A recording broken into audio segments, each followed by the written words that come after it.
तैयारी के साथ आया था। मैंने सोचा था कि माननीय पूर्व मुख्यमंत्री जी भी आएंगे तो पूरी बात की जाएगी। ये वो पत्र है जिसमें केंद्र की सरकार ने ज़्यादा आवाज़ दिया और नहीं लेंगे करके वापस भेज दिया।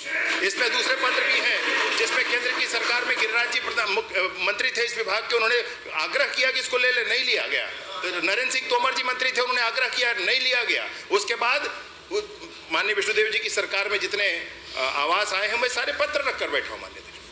और इन सारी बातों के बाद आज जब मुख्यमंत्री विष्णुदेव साय जी की सरकार में पूरे के पूरे 100% आवास स्वीकृत, पूरे 2011 की पूरी सूची, आवास की पूरी सूची, उसके बाद 31 लाख नए आवासों का सर्वे ये किया जाए, तब कोई सदन में माननीय नेता प्रतिपक्ष जी इतने वरिष्ठ होकर अगर यह कहें कि कोई किसी को बेवकूफ बनाने की कोशिश कर रहा है, तो मैं यही कहूंगा जनता को बेवकूफ बनाया गया था।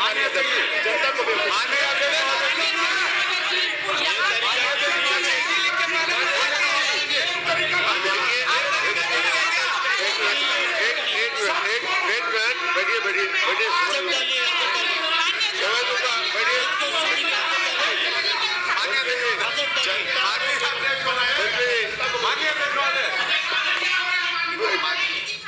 पहली बात अरे भाई बैठिए तो आप बैठिए। नेताजी का प्रश्न है, वो सक्षम है अपनी बात को पूरी तरीके से कहने में। जहां तक सवाल है, बेवकूफ शब्द विलोपित हो चुका है, उसका उपयोग किसी को नहीं करना है सदन के अंदर, और इसलिए कार्रवाई आगे बढ़े। एक प्रश्न आप कर लीजिए छोटा, 1 मिनट बैठिए। यादव को मैं बोला एक छोटा प्रश्न करिए।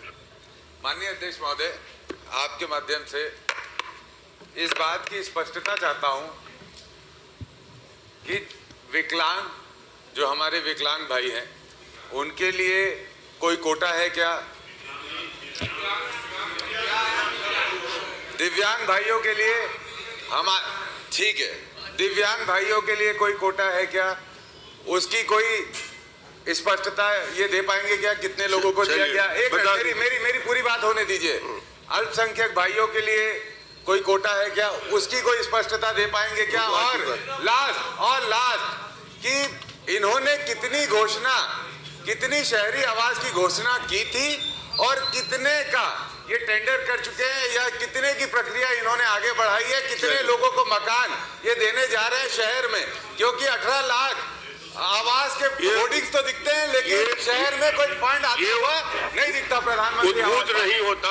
जवाब देना दे दीजिए। माननीय अध्यक्ष महोदय, माननीय सदस्य अगर मुझसे शहरी आवास का कहेंगे तो मैं कैसे बता सकता हूँ? माननीय सदस्य आपको समझना होगा। क्रमांक 3 मोले जी, चलिए बैठिए। मोले जी। माननीय अध्यक्ष महोदय, मनरेगा योजना के अंतर्गत केंद्र सरकार तथा राज्य सरकार में 1 अप्रैल 24 से जून 25 तक कितनी राशि व्यय किया गया, कितना शेष तथा किन मदों में खर्च किया गया? आपने मजदूरी और सामग्री का मद बताए, और मेरा पूछने का आशय है कि क्या पक्का गली निर्माण, स्कूल भवन निर्माण, आंगनबाड़ी भवन निर्माण, पक्का नाली निर्माण, अहाता निर्माण और मरघर से निर्माण मेरा आशय है। इस आशय में आप जानकारी देना चाहें तो अच्छी बात होगी कि सामग्री में तो आपने खर्च की मजदूरी बता दिया, तो इन मदों के लिए क्या आपने राशि स्वीकृति की है प्रदेश में कि नहीं की है, मैं जानना चाहता हूँ।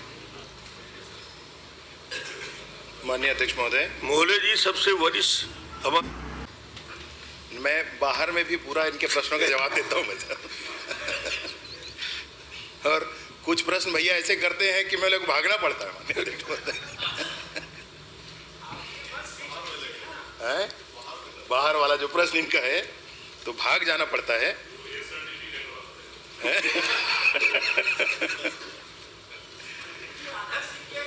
मोहिले जी का जीवन AI से चल रहा है, मालूम है तुमको? उनकी उपलब्धता AI में बहुत है अकेले होने के बाद। उसमें भी संशोधन करा लीजिए। AI में संशोधन होता है, कर लीजिए, नहीं तो गलत हो जाएगा। बता देंगे, आप बाहर निकल के पूछ लीजिए। AI का इस्तेमाल संशोधित करके ही करते हैं, अर्थात आर्टिफिशियल इंटेलिजेंस के लिए। मैं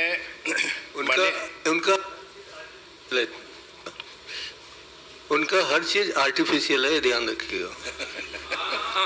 आप आप भ्रम में हो, कोई चीज आर्टिफिशियल इनका नहीं है, भ्रम में हो आप। माननीय अध्यक्ष को मेरे बात मालूम है।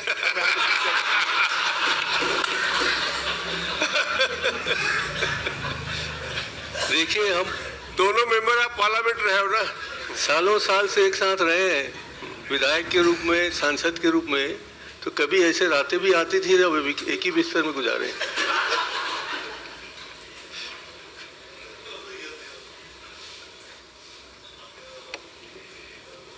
इसीलिए ऐसे प्रश्नों और बातों से थोड़ा बच के रहना है माननीय अध्यक्ष महोदय। कहना चाहता हूं कि माननीय वरिष्ठ हमारे सदस्य ने जो प्रश्न किया है उसका समुचित उत्तर वैसे इसमें है। नरेगा में तो मद ही मजदूरी, सामग्री और प्रशासनिक 3 ही मद हैं माननीय अध्यक्ष महोदय। उन्हीं मदों के आधार पर पूछा गया था और उन्हीं मदों के आधार पर जानकारी दी गई है। लेकिन फिर भी अगर माननीय सदस्य कहते हैं कि उनको कार्यों के आधार पर जानकारी अगर उपलब्ध कराना है तो मैं जरूर उपलब्ध करा दूंगा माननीय अध्यक्ष महोदय। इसमें जो विषय है कि कार्य की संख्या भी एक कॉलम में दिया गया है। तो वित्तीय वर्ष 2024-25 में इस सैकड़ा 7,15,453 कार्य और अभी 6 महीने में 3,49,587 कार्य, यह कार्य भी इसके अंतर्गत दिए गए। बाकी व्यक्तिमूलक कार्य हैं या अन्य कार्य हैं वो आप जैसा बताएंगे वो मैं करवाता हूँ। फिर आशय पूछने का है, आवास निर्माण में आप मनरेगा का राशि का उपयोग कर रहे हैं और अन्य में आपका, फिर मैं बोल रहा हूँ, चाहे आपका आंगनबाड़ी भवन हो, चाहे सीसी गली हो, पक्का नाली निर्माण हो, मरघर से निर्माण हो, ये आपने दूसरे प्रश्न में आपने बता दिया कि प्रतिबंध नहीं है। तो मेरा कहने का मतलब है जब प्रतिबंध नहीं है तो प्रदेश में ये स्वीकृति नहीं की जा रही। या तो मैं उदाहरण के लिए मुंगेली जिले में, तो क्या इसको आप भविष्य में स्वीकृति करेंगे या क्यों नहीं की है, ये बता दें। माननीय अध्यक्ष महोदय, जैसे कि पिछले प्रश्न में ही स्पष्ट हुआ था कि पिछली सरकार ने प्रधानमंत्री आवास की तरफ बिल्कुल ध्यान नहीं दिया था और काम ही नहीं किए थे, और इसलिए इस सरकार में गरीबों के आवास को बनाने के लिए बहुत प्रयास करने की ज़रूरत पड़ रही है। अभी मैं आपसे बताना चाहता हूं कि कुल मिलाकर 14 लाख आवासों की स्वीकृति, नई स्वीकृति माननीय अध्यक्ष महोदय, 14,30,000 नए आवासों की स्वीकृति दी गई। प्रत्येक आवास के पीछे 90 दिनों का कार्य दिवस है।